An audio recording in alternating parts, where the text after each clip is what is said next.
It began, of all places, on a sheer lift dangling 30 feet above a sky slope. Not an ordinary sky slope, of course, because this was still Japan, and Japan nothing was ever one expected. The sheer shift was typical, a tangle of aluminum and iron bars dragged through the air by a single steel cable, and the snow felt pretty real, and the powder of Colorado and Utah, but the granular clumpy flakes Malcolm was used to from a college excursion to Vermont and New Hampshire.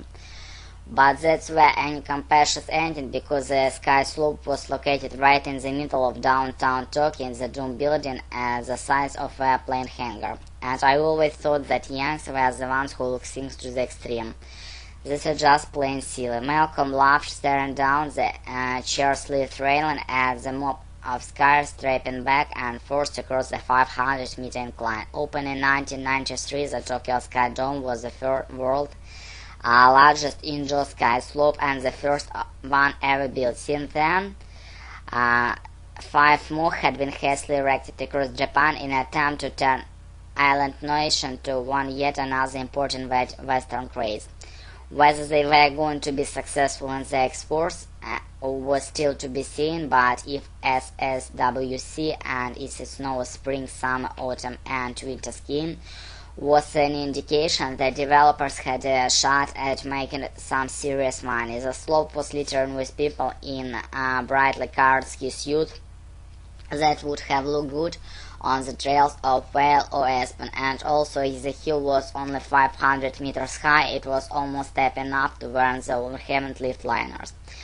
We are just amateurs compared to the Japanese, Malcolm responded. At the face his guest studied, sirs, the former Bering Strait looked very ridiculous in the bright blue parka, his long blue hair tied back beneath a wool cap. We put sky slopes on mountains to make the people come to them.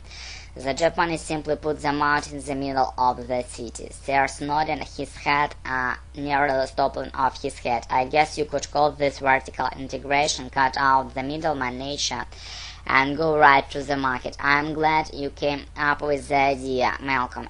It certainly beats a Guinness lunch and one of the local pubs. Malcolm nodded. When he heard that Sears was going to be blown through town, he'd immediately booked some time with his former boss, a trader from Morgan now. Sears was still based out of Osaka, still trading Nikkei, and still was one of the top performers in the market. He'd lost his job at Bering and had taken a certain win on both his resume and his reputation, but he'd recovered as Malcolm had assumed he would.